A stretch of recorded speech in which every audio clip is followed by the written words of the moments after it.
Hey everybody, it's Tony Cottaspati from GreatVocalMajority.com YouTube channel and podcast. Today I want to talk about what happened in Helsinki, and more than what happened there, but the reaction to what happened there. As you know, Trump met with Putin, and during his press conference, he said some things that I would say he probably should not have said. Definitely would not be something I would have said. But the reaction, and he deserved criticism for it, but the reaction that came from people who already opposed him was so hyperbolic and over the top. I wanted to talk about it. You have a former FBI agent that is now a CNN commentator named Philip Mudd. And Philip Mudd called for the creation of a shadow government. That's clearly insurrectionist, at least, disloyal, traitorous even. I mean, to call for a shadow government? How does CNN allow somebody like that on their air? I mean, we're talking about comments made at a press conference. I mean, yeah, Vladimir Putin was there. Yeah, Trump shouldn't have said things that he said. But a shadow government in response to that? I don't know. Call me crazy, but that sounds a little bit irresponsible to me.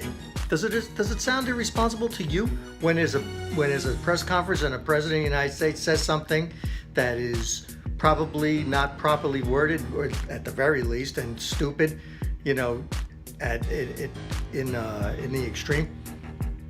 He deserves to have a shadow government created. I mean, that's off the wall, don't you think?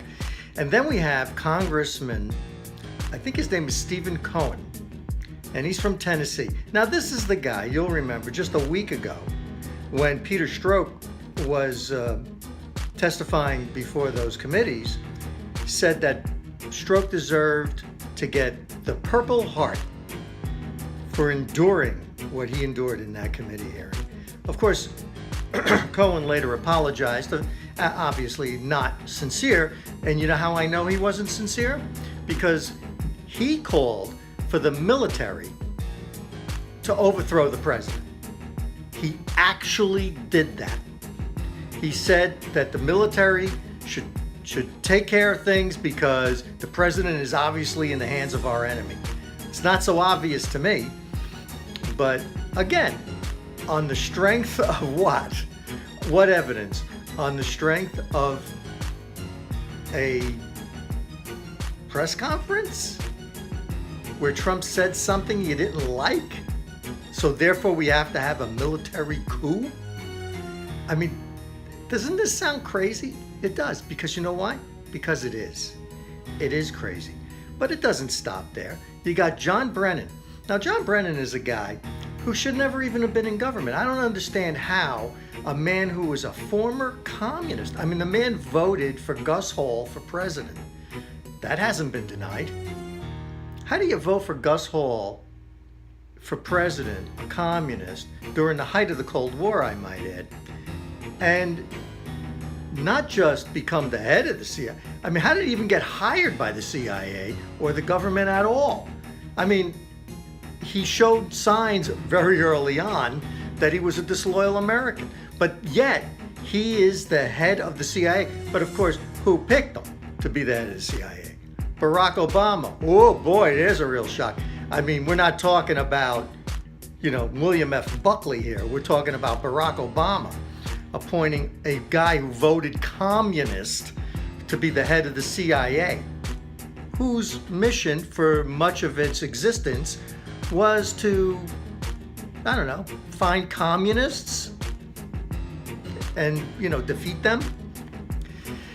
Anyway, what did Brennan say? Brennan said, just because Trump said things in a press conference he didn't like, that now he deserves to be impeached. He's passed the threshold. He's crossed the Rubicon. He deserves impeachment. These are just 3 examples. There are many more of Democrats. Some are saying now that Kavanaugh, his appointment to the Supreme Court, shouldn't be even considered now because obviously, quote unquote, Trump is in the pocket of Vladimir Putin. I don't understand how Trump is in the pocket of Vladimir Putin.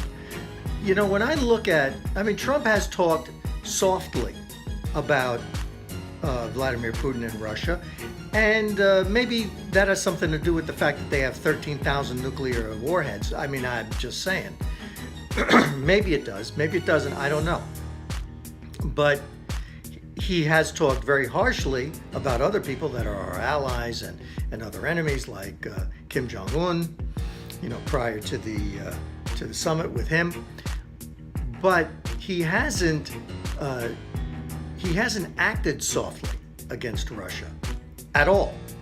If you think about it, and let me go through just a short list here of things that Trump did that Russia can't be happy with.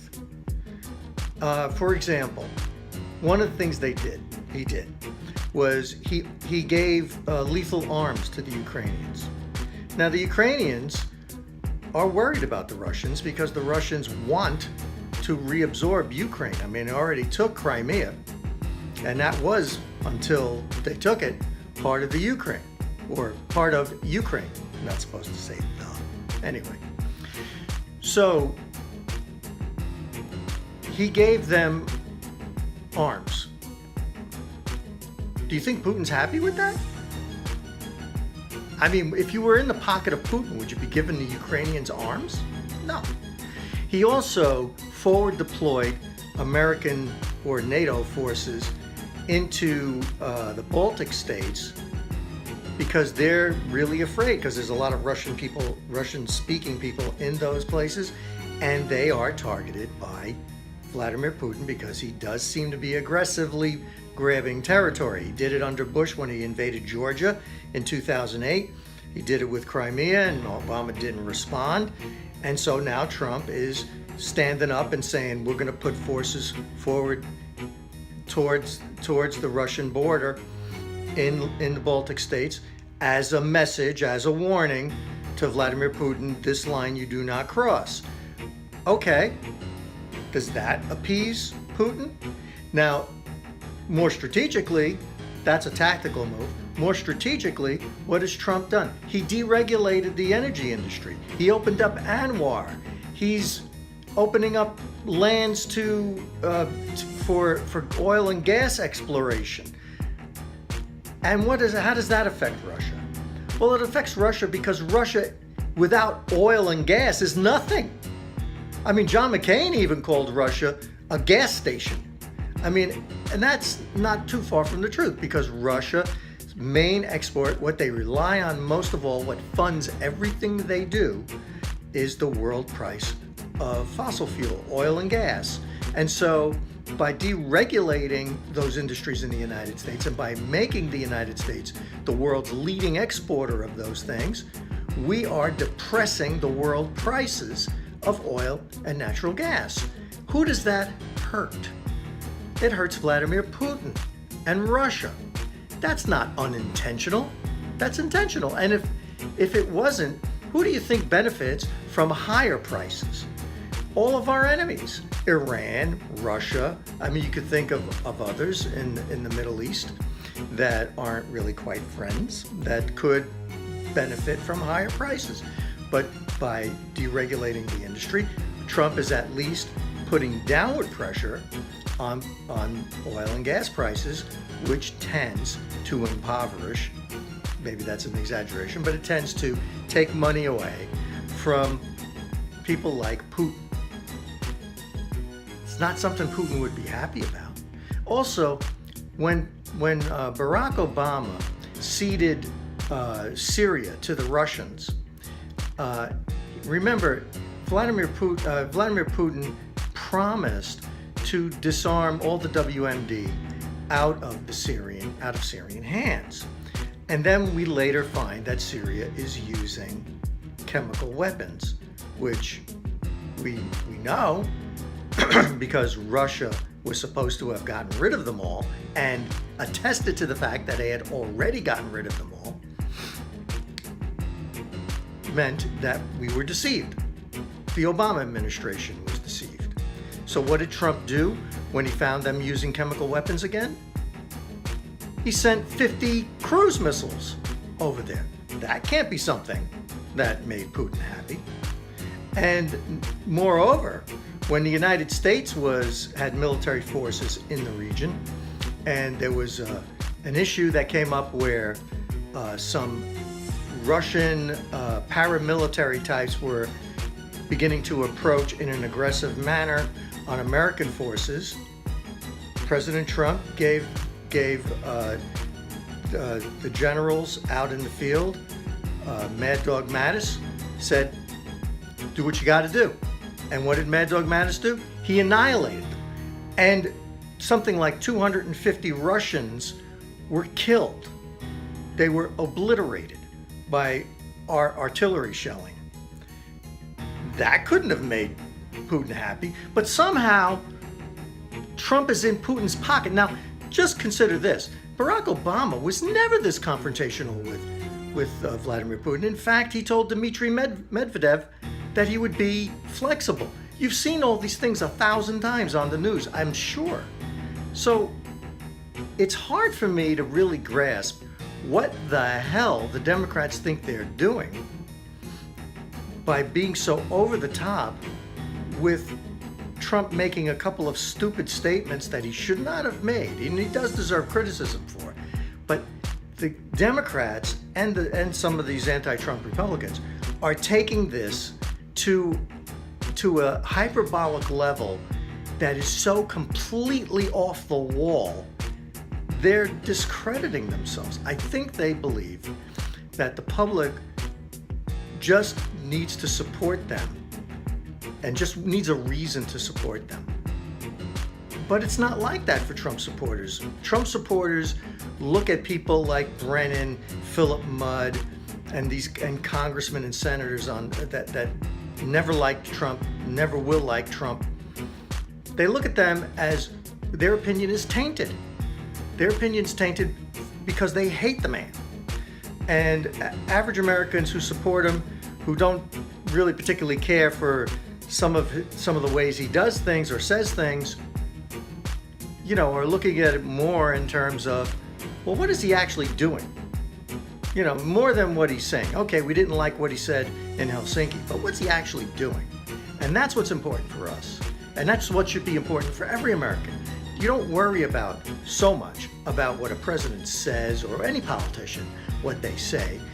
They vote with their feet. They do things that really indicate how they truly think and what they truly believe. And that's how you really assess any president. You don't go by what their words say. I mean, Barack Obama swore up and down 35 times that our health insurance wouldn't change or our doctors wouldn't change. And millions of Americans found out that that was not true the hard way. And Obama knew when he was saying it that it was not true. So you can judge Barack Obama by what he said. You can keep your doctors or you can keep your plans, or you can judge him by what actually happened. And I think that's what you have to do with all politicians. I'm not trying to pick on Obama there. I'm just trying to point out that your support or your opposition to any president should be based on the policies they actually put into effect, not the nice words they say during a teleprompter speech. That's it for me. I'm Tony Codispoti. Take care. I hope you enjoyed this little rant. And if you did, subscribe. Hit the button, subscribe. And I'll speak to you soon. Thanks. Bye.